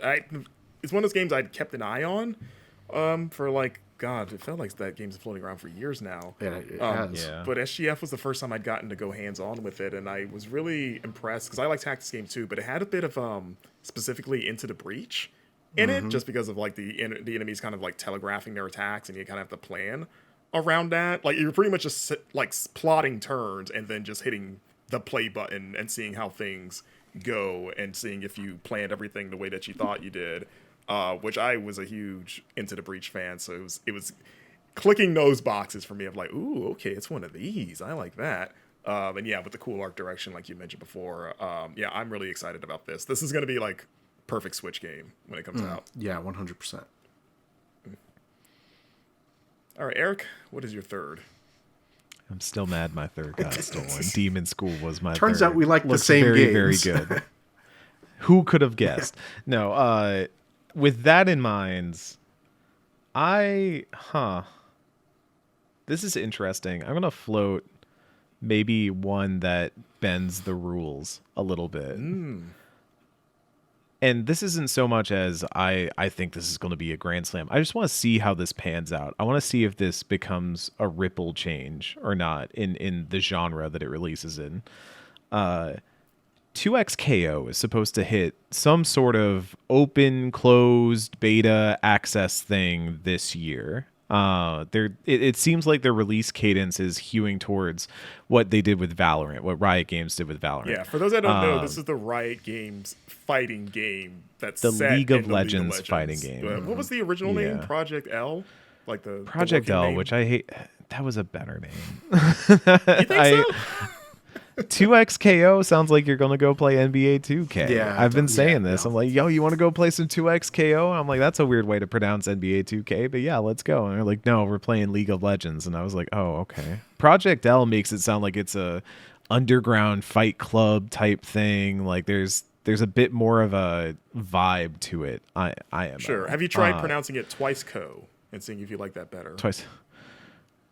No, I don't like Twixco. that. Twixco. Oh, there. Even better. There. That sounds like a K-pop band. 2 times knockout. Would just call it by its full name extended. Yeah, I'm really interested in 2XKO because I think it's taking a really different approach to fighting games. It's a 2-on-2 tag fighter. It's from a team that knows fighting games. It's got rollback netcode from the jump, which most fighting games do nowadays. I feel like the era of convincing fighting game developers that like rollback netcode is a good thing has finally ended, and we are now living in the blissful glory days, the golden hour of everything has rollback netcode now. We finally accepted that we need good online to play fighting games. But character-wise, I've played some of the previous open beta or open alphas or whatever that they've had, and it's a really interesting game coming from somebody who really likes tag fighters. I grew up playing Marvel vs. Capcom 2 on both the arcades and then on Xbox 360 when that port came over there. I love Dragon Ball FighterZ when it came out. Stuff like Tekken Tag Tournament has always been big for me. King of Fighters has been really big for me, even though that's not like a tag fighter. That's like a sequence fighter. I don't know what you want to call it. Capcom vs. SNK2, another game in that style. But any sort of team-based fighting game has always been very appealing to me. So I love the idea of League of Legends characters, because I'm also a League player, getting involved in this kind of stuff. What I'm kind of iffy on is their initial launch model, which seems a little bit sparse. 10 fighters, I believe, at launch. Vi is the most recently confirmed one and closed out the starting roster. And also some of the animations can vary wildly. The Vi level 3 super was getting some response on social media. I wouldn't be surprised to see that one maybe tuned a little bit later, because it's one of those ones where if I'm Vi doing the super, it's like and like the opponent is like off screen and you can't see them at all, and they're just kind of like looks punching a little air goofy. and it's yeah. Whereas there are other super animations in that game that look fantastic. I love Alawi's with the big monster consuming the character. I love Brahms where the poros roll in and attack. Like there's some really good stuff in there. So, but that being said, League of Legends is a universe that, as Arcane showed and as games like The Ruin King showed, there's a lot to explore here. There's really great characters, really great designs, really cool world building stuff that I think is like ripe for exploration, especially within the bounds of a fighting game. And I can't imagine not just getting tons of awesome, cool designs with everything from kind of your conventional fighters, like, you know, a Set or a Riven, to characters like, you know, what would Shaco look like in a fighting game? What would Teemo look like in a fighting game? What would Malzahar look like in a fighting game? I think you can do some really cool stuff like that. So I'm really interested in it. I also have to blame Alex Van Aken for getting me back into League of Legends. He did this to me In 2025? In 2025, the year of Luigi 2025. Yeah, that's almost criminal. We need to have a talk with them. Yeah, it's bad. You guys were friends. I know, right? he knows this about me. He was like, "You want to play League of Legends?" And I was like, "All right, here we go." Enabler. Yeah.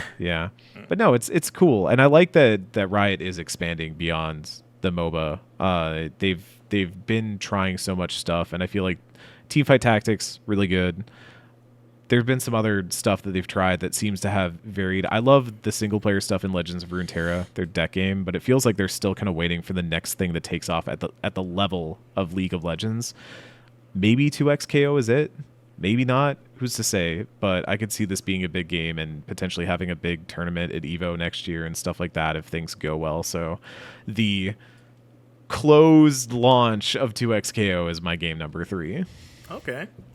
We'll do one more round here before we wrap up the show. So make it count. And you can do this too. But before I say my final game, I'm going to just quickly shout out some honorable mentions. Ghost of Yote, excited for that. Keeper, Double Fine's next game. Love Double Fine. Very interested in that game. Meaning of the Hollow Words one we talked about before. And then stuff like Outer Worlds 2. Want to play that. Silent Hill F, which, I talked about on the show before. But the last game I'm going to choose as my most anticipated game for 2025 is Ninja Gaiden 4. Love me some Ninja Gaiden. As I mentioned when we were talking about Phantom Blade Zero, I am a stylish action just fanatic.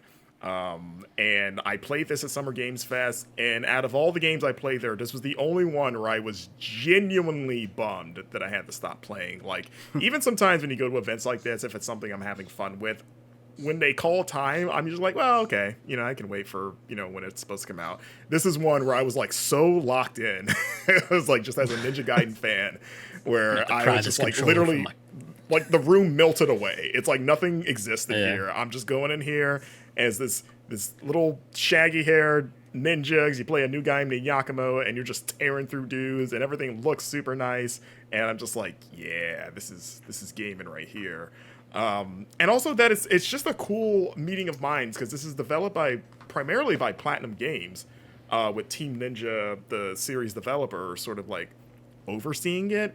And it's like, oh, again, as a fan of the genre, this couldn't be better. Like, I love Platinum's work. I'm a huge Bayonetta guy. Love Metal Gear Rising, Team Ninja. Again, I love the 3D Ninja Gaidens and Neo and all their stuff. So it's just like, oh, this is a dream come true for me.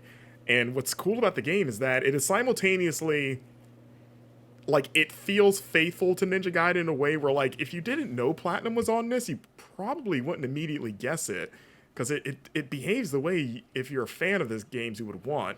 But as a fan of Platinum, I can see the Platinum touches and just sort of the influences. Like, it's got the Metal Gear Rising parry system, which is, like, pretty sweet. Yeah.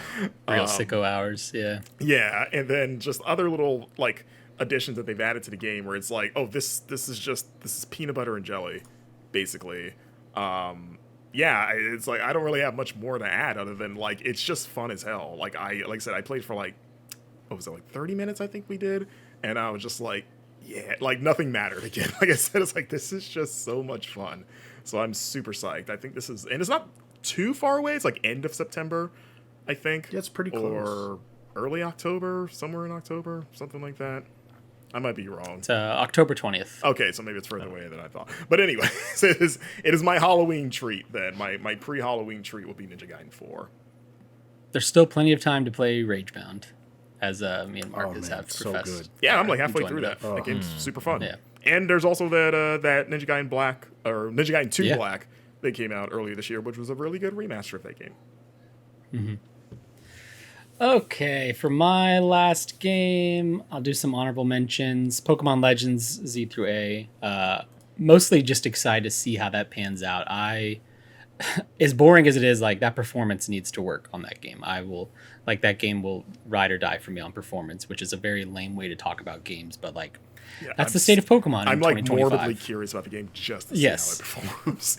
Yeah. I'm also way more interested in it than Arceus because I like a city environment over like a open world, rural environment any day. And the fact that it's set like exclusively in Lumiose is really cool.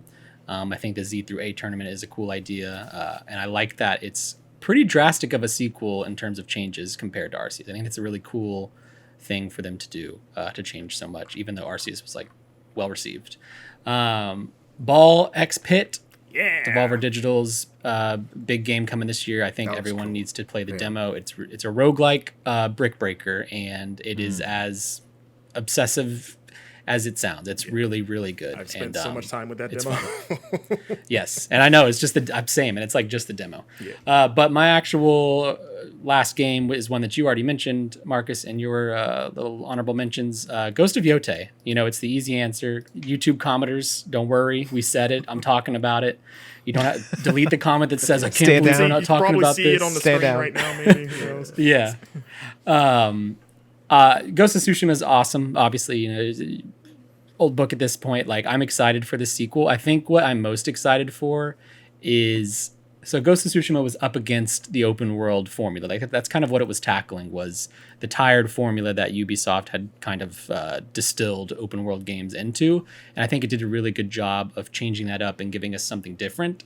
Ghost of Yote is cool because it's competing against itself as well. Like, I'm less interested in how Sucker Punch is going to break the open world formula. They already did a really good job with that with Tsushima. Now I'm interested to see, like, is Yote going to feel familiar and too repetitive, and because it's more Tsushima, or are they going to be doing something bigger, something grander, something different to its open world to like distinguish itself in this series? Because I'm honestly not in the mood for more like Ghost of Tsushima in terms of like what that game is. I really liked that game. It didn't like blow my socks off, but I enjoyed it. I don't necessarily just want another 40-hour adventure of that is with just a different protagonist. I'm excited to see what Sucker Punch took from games in the last 5 years and what they're going to do to this formula to keep it interesting, and why it warrants a sequel that is not a direct sequel but a new protagonist in this series. Yeah, I'm hoping it. The thing I most want from that game as someone that really likes Tsushima but didn't love it as much as most people is that I hope that really westerny vibe that first trailer has, I hope that wasn't just the trailer. Like, I hope the game kind of reflects that, because I thought that was like a cool sort of like tone, like Wild Western vibe. Yeah, like it just had like a very distinct Wild West vibe that I hope is actually like present in the game and wasn't just like like a style thing from the trailer. Yeah. And that is coming up soon, October 2nd. That's like so soon, actually. Oh, that's really soon. Jeez. Yes. And we got to get through Kingdom Come Deliverance too. Oh gosh. Yeah, Yeah, we're good running out luck. of time. Have fun with that. Yeah. Hayes, what's your last one? Yeah. So you both have said most of my honorable mentions. So my pick and my honorable mention are going to be kind of curveballs, but my honorable mention is Sonic Racing Crossworlds, which I played at Summer Game Fest and is like surprisingly fun. I've heard good the things racing about it. I didn't feels get to really this, good. yeah. It has this really fun like crossworld system where you change tracks in the middle of a race. It has like really deep customization of cars, and not to mention like I can play as Ichiban in it. I can play as Hatsune Miku in it. I can play as SpongeBob in it. It's just like everything. And then my full pick is Daemon Ex Machina Titanic Scion. Oh yeah. Which I feel like a lot of people probably haven't heard of. The first Daemon Ex Machina was like a really interesting mech game on the Switch that had I thought it had a lot of really interesting ideas, but it felt kind of like underbaked in terms of narrative and structure. Like, it just felt like it could have been more. And by all regards, like Titanic Scion looks like that more that I wanted from the first game. Like, it has a much more involved narrative. Its art style has been very much refined. It has like a really interesting mech system where you're not like necessarily in a mech. You're in like a armor suit mech kind of thing. And that's a really interesting idea because you don't see a lot of mech games where you have like the Iron Man kind of suit instead of a standard mech. So I think it just looks really cool. And like I said, kind of this forwarding of the first game that could be really meaningful. And we just don't have enough good mech games. Is a suit a mech? That's In this game, I think it technically applies. Yeah. I've never thought about it this hard, but now I'm like, is suit mech? I don't know. I mean, that's curious. Is it like Iron Man? Like, is Iron Man a Yeah, mech? is Iron Man a mech? Yeah. Like, And by default, is Spider-Man a mech? But then wouldn't that mean like Homecoming. a Gundam is just a really big suit then? Well, I mean, it's some called that Mobile doesn't- Suit Gundam. some Gundams, it is that way. You're Like right. like G Fighter. Logic thrown at me. Yeah, G Fighter has like the Pacific Rim style, where like they're in these suits directly controlling this. They're in the VR suits doing the. Are you put up? I think you're caught up on scale. Like you're saying, if it's not like a giant kaiju size thing, then it's not a mech. I think it's also control scheme to an extent. Mm-hmm. Like, do you have to pilot something versus it being an extension of your natural body's motor functions? What? You know, I think if we could do both, like Iron Man, he can send the suit to do things on its own sometimes if he needs to. but doesn't like Jarvis do that stuff or whatever I mean, he the built Jarvis, replacement so- for Yeah, Jarvis it's was? technically Yeah. still- So by extension, yeah. Yeah. Huh. He hit some buttons. Is Jarvis a part of him? Yeah. Is Jarvis Hulk a mech? is Jarvis a mech? Does this unit too have a soul? Play near Automata. Yeah. Anyways, I don't know. That's a taxonomical question that I don't have the answer for. Yeah. So Yeah. suit mech, I guess. Sure. We'll go with that. Yeah. What's your last Yeah. game, Eric? I don't know. We're so deep into the podcast that just like fried my brain. Yeah, for my honorable mentions, I want to shout out Goodnight Universe, Yes, which is the next super. game from the Before Your Eyes team. Yes, Very excited for that. same. I want to shout out Digimon Story Time Stranger, a game that I was very surprised by at SGF. Ended up being my favorite game that I saw at SGF. It was very, very good. I'm also very interested in Bloodlines 2 because I am a longtime Bloodlines 1 fan, and I'm just really curious Vampire to the see Masquerade. where it landed. Yeah. You know, after years and years of that development shifting around and going to different teams and going through different iterations, I just want to know what it is at the end of the day, and how much that Bloodlines name ends up carrying into the final product.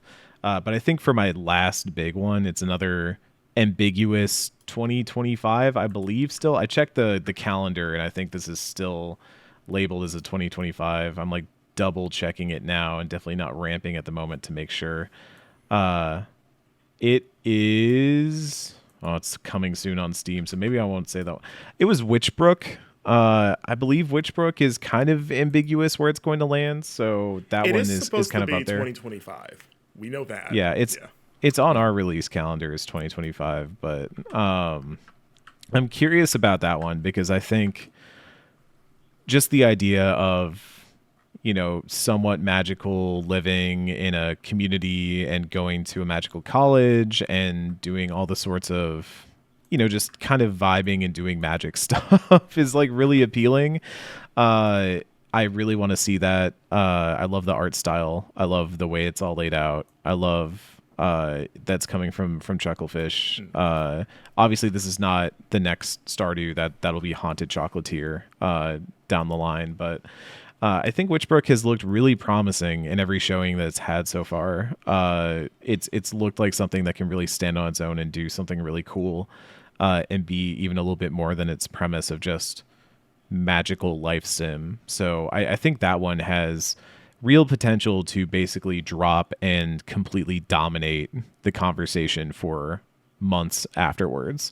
So if you're looking for a sleeper pick, I think it's not even really a sleeper pick. I feel like most people, once they hear about it and see it, they're like, I'll play that. oh, I want to play this game right now. Yeah. So, but I have a feeling that this one's going to be quiet until all of a sudden it isn't. So that one's definitely on my radar. Would be my last pick. Yeah, that's another game that's been floating around for feels like forever. Yeah, wow. Yeah. But okay. Yeah, that's a whole lot of games for everyone to chew on there. We'll see how many of them pan out. Hopefully all of them. And yeah, we'll be playing those as well as, again, Blood Pact. We said we were going to finish our backlog games, so we're going to hold you to, like, people watching are going to hold us to this. We trust the audience to keep us accountable on this. If you at home want to do a blood pack, no. Hold your thumb to the screen and no, don't do that. Miller messaging me like, why did we get demonetized in the last episode? Don't worry about it. Yeah, I assure you it's only for good reasons. Yes, well, that wraps up the show, everyone. Thank you so much. Just for a bit of quick housekeeping, if you're listening to this on audio, be sure to visit GameInformer.com. You can also check us out on YouTube at youtube.com/GameInformer, where you can look at our beautiful faces, as well as check out all of our other video features, new gameplay today, video reviews, all that wonderful stuff. You can check us out on Twitch, twitch.tv/Game Informer. We're trying to get some live streams up and going again. And you can also reach out to each of us individually on social media. You can find me on Blue Sky at Marcus Stewart 7. Wes, where can the people reach out to you? On Blue Sky at Wesley LeBlanc, and you can see my adventures on TikTok, which are in production at Wesley LeBlanc 7. I'm trying to be more active there. I have not been active for a week now, so I'm already failing, but it's as it goes. Hey, we'll get there. Eric, where can people find you on social media? I don't do a ton of social media these days. I mostly just randomly shout thoughts into Blue Sky over at CMoosey. So if you want to just see really dumb posts and thoughts that I have at like 2 a.m, that's a great time to just go find that and be rewarded for that. Yeah, find me over there. Oh, yeah. And Hayes, first of all, thank you again for joining us. Where can people find you online? And please feel free to plug anything that you're working on. Yeah, so you can find me on Blue Sky for social media at Solfleet, S-O-L Fleet. Most of my work will be on inverse.com, but in the near future, I will be launching a new newsletter. It's RPG focused. That's entirely my own. So keep an eye out for that. Oh, yeah. Hell yeah. Well, thank you for listening, guys. Everybody on YouTube, Spotify, Apple Podcasts, wherever you enjoy the show. We love you so much. And we'll see you next Thursday with a new episode of the Game Informer Show. Bye.